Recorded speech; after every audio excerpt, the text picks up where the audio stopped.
सकता है कि अगला चेहरा लाइफस्टाइल में आप ही का हो। लाइफस्टाइल हर शुक्रवार दोपहर 2:30 बजे सिर्फ ETV राजस्थान पर। सेंट्रल हॉल नंबर 1 राजनीतिक प्रोग्राम, दर्शक, दमदार समाचार और नेताओं की बेबाक बात। कौन सा यंत्र है हमारे दिल देखने का आपके? भाजपा बड़बोलों की पार्टी है। हमारा नेता बहुत मजबूत है। यह सब मेरे साथ सेंट्रल हॉल में।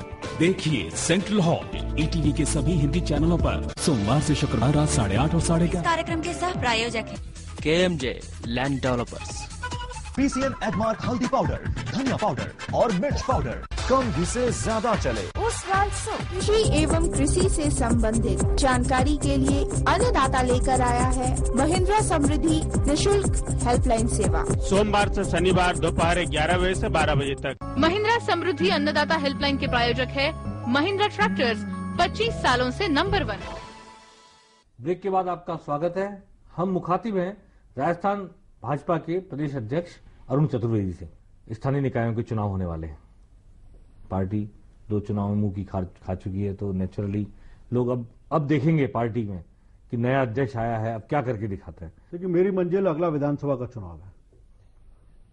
उसके लिए मैं जमीन तैयार करूं, एक रोड मैप तैयार करूं। अगले विधानसभा चुनाव में राजस्थान में भारतीय जनता पार्टी की सरकार पुनः बने और जनता को राहत मिले, इसका प्रयास होगा। इसके सारे ये माइलस्टोन्स हैं। इन माइलस्टोन्स में भी उसके लिए मैं संगठन को मजबूती से तैयार करूं, कार्यकर्ता विश्वास के साथ खड़ा हो, उत्साह के साथ खड़ा हो और इन सब मील के पत्थरों को पार करता हो वहां तक पहुंचे, इस बात का प्रयास रहेगा। इन सब में छोटी मोटी क्या हार जीत होती है, ये अभी विषय इतना नहीं है। कहीं पंचायतों के चुनाव भी सामने हैं। सब मैंने कहा केवल नगर पालिका के अभी 45 नगर पालिकाओं के हैं, फिर पंचायतों के हैं, उसके बाद 127 के आसपास कुछ नगर पालिका नगर परिषदों के चुनाव होंगे, कुछ इस बीच में और भी चुनाव आएंगे। ये सारे केवल मील के पत्थर होंगे।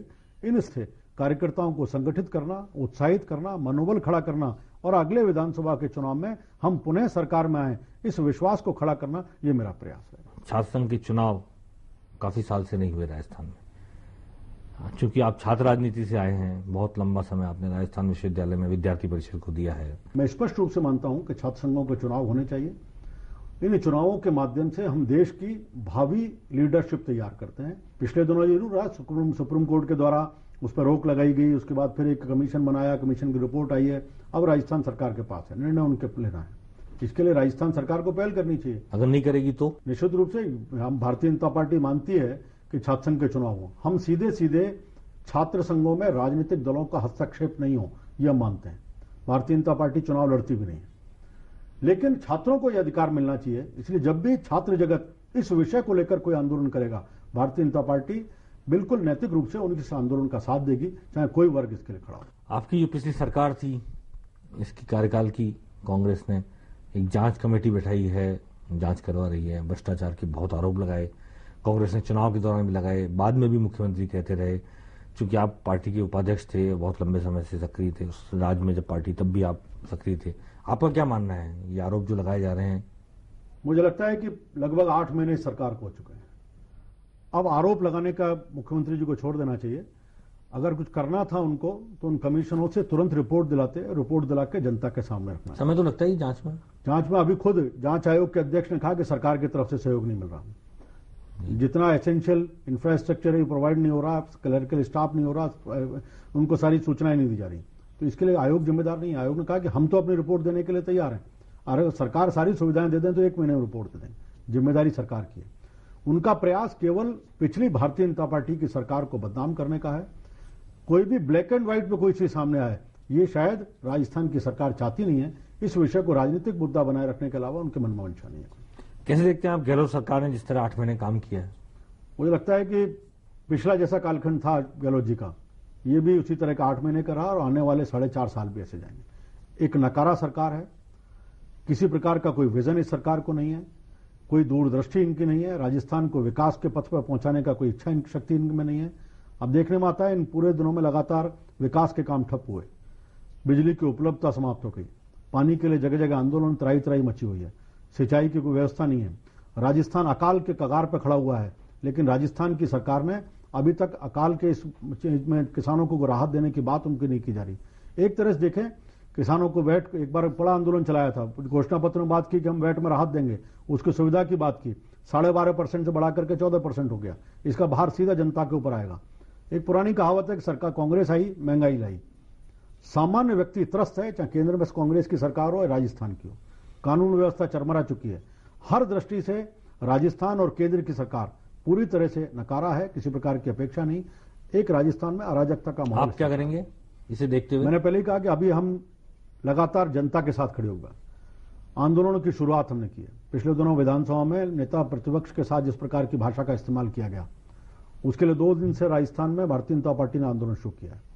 ये एक तरह से ये मैं इस बात के माध्यम से कहना चाहता हूं कि अब भारतीय जनता पार्टी का कार्यकर्ता न अत्याचार करेगा न अत्याचार सहेगा किसी प्रकार का भी। अब अगर कांग्रेस सरकार ये चाहती समझती है कि राजस्थान की जनता के ऊपर अत्याचार होंगे तो कोई बोलने वाला नहीं है, तो राजस्थान की भारतीय जनता पार्टी जनता की आवाज बनकर सड़कों पर भी सरकार का विरोध करेगी। आपकी पार्टी की सरकार थी तो जब जन आंदोलन हुए तब गोलियां चली, जब लोगों ने मांग रखी तब गोलियां चली, कितनी बार गोलियां चली? इस सरकार के 8 महीने में तो ऐसा नहीं हुआ। नहीं, इनके समय में हुआ। अभी केवल 8 महीने में नहीं, 3 महीने में हो गया। सिद्धूमुर्ग में आपने देखा, अपने सरदार शहर के आगे चूरू जिले में हुआ और वहां 3 आदमी मारे गए गोलीकांड में। वो तो सरकार बनते ही हो गया। उस समय जो हुआ मुझे लगता है केवल कानून व्यवस्था बनाए रखने के लिए थी। हालांकि ये ठीक है कि वहां प्रशासन और पुलिस प्रशासन को अगर वो थोड़ा सा विवेक का इस्तेमाल करते तो टाला जा सकता था जी। उसका परिणाम हमने भुगत लिया। हमारी सरकार चली गई, हम चुनाव हार गए। अब आज की जो सरकार है उसकी जिम्मेदारी है वो ठीक तरह से नेतृत्व देते हुए जनता को था। बहुत वरिष्ठ नेता हैं ललित किशोर चतुर्वेदी, आपके उनसे पारिवारिक रिश्ते हैं। लोग तो मानते हैं कि परिवार एक ही है, ऐसा क्योंकि क्लोज एसोसिएशन रहा है। पिछली बार जब वे अध्यक्ष थे, फिर अध्यक्ष नहीं रहे, एक वसुंधरा जी के साथ एक उनका एक अलग से थोड़ा सा मतभेद सा माना जाता है, पार्टी में रहा लंबे समय से। और चूंकि ललित किशोर चतुर्वेदी ने इतने लंबे समय तक राजनीति की है, उनके अपने विषय, अपने आग्रह, अपने अनुभव, कई सारी चीजें हैं, आपको लोग उनसे जोड़कर देख रहे हैं। तो कैसे आप देखते हैं उनके अनुभवों का लाभ भी लेंगे, पर साथ में जो लोग उनके साथ नहीं जुड़े थे उनके साथ आपका क्या व्यवहार रहेगा? पहली बात तो ललित जी से मेरा कोई पारिवारिक रिश्ता नहीं है। केवल इतना है कि मेरे नाम के साथ चतुर्वेदी है और वो चतुर्वेदी हैं, बाकी कोई रिश्तेदारी हमारी नहीं है। रिश्तेदारी नहीं है, लोग मानते हैं वो अलग बात है, लेकिन आप बहुत क्लोज एसोसिएट रहे हैं। निश्चित रूप से, केवल ललित जी से नहीं। हाँ। मैं जिस पारिवारिक पृष्ठभूमि से आता हूँ, मेरे पिता, मैंने जब जन्म से होश संभाला तब से मेरे परिवार में इन सब लोगों का आना है। मेरे पिता से भावड़ा जी से को भी मैं उसी स्थान पर लेता हूँ, भंवर जी से भी है, रामदास जी से भी है, रघुवीर सिंह जी कौशल से भी है, भानु जी और गोयल साहब से भी। तो उस पीढ़ी के जितने भी कार्यकर्ता हैं, भैरव सिंह जी, इन सबसे मैंने बाल्यकाल से इन लोगों से प्रेरणा ली है और उसी भाव से आज भी इनके अनुभव का, इनके ज्ञान का और संगठन के प्रति इनका जो कुछ भी इनके पास है और सबको ग्रहण करके, उन सबसे सलाह करके, बाद में फिर वसुंधरा जी रहे, इन सब से चर्चा करने के बाद जो संगठन के लिए ठीक होगा ऐसे सब काम मैं करूं। अनुशासन को लेकर आपका क्या ख्याल रहेगा? जैसे लोकसभा चुनाव में आपके एक विधायक ने खुलकर के कांग्रेस का साथ दिया अलवर में। अनुशासन भारतीय जनता पार्टी के लिए प्राथमिकता का विषय है जी, और अनुशासन के साथ हम किसी प्रकार का समझौता नहीं करेंगे जी। अभी राष्ट्रीय अध्यक्ष जी ने भी मुंबई में अपने कार्यक्रम में कहा, इस बात को दोहराया। पिछले दिनों राष्ट्रीय उपाध्यक्ष नकवी जी आए और उन्होंने भी इस बात को दोहराया। मेरा भी मानना है कि भारतीय जनता पार्टी की काम की रीढ़ की हड्डी इस अनुशासन है और इस अनुशासन के ऊपर मेरा भी प्रयास रहेगा कि हम सख्ती से कोई भी व्यक्ति इस अनुशासन को ना तोड़े, ऐसा हमारा प्रयास। जिन्होंने लोकसभा चुनाव में कांग्रेस का साथ दिया खुलकर प्रेस कॉन्फ्रेंस करके, अभी सारा विषय अनुशासन समिति पिछले अध्यक्ष जी के पास था। मैंने अभी उसको पूरे रिकॉर्ड को देखा नहीं है। एक बार टीम बन जाए, अनुशासन समिति बनेगी हमारी, फिर एक बार टीम के आधार पर जो निर्णय होगा, उस अनुशासन के जो हमारे दायरे हैं संविधान की किताब में लिखे हुए हैं, उनके आधार पर जो भी अपेक्षित होगा और आवश्यक होगा ऐसी सब कार्रवाई हम करेंगे। ये है भारतीय जनता पार्टी के नए प्रदेश अध्यक्ष अरुण चतुर्वेदी। हालांकि अभी सदस्यता अभियान होना है, फिर से चुनाव होने हैं, लेकिन इनका लक्ष्य है अगला विधानसभा चुनाव और उससे पहले के सभी चुनाव को उसकी सीढ़ियां मानते हैं, उसके चरण मानते हैं। देखना यह है कि देश के सबसे कम उम्र के प्रदेश अध्यक्ष 2 चुनाव में हार के बाद किस तरह पार्टी में जोश फूंक पाते हैं और किस तरह पार्टी के नए कार्यकर्ताओं को अपने साथ लेकर अपना कारवां बनाते हैं।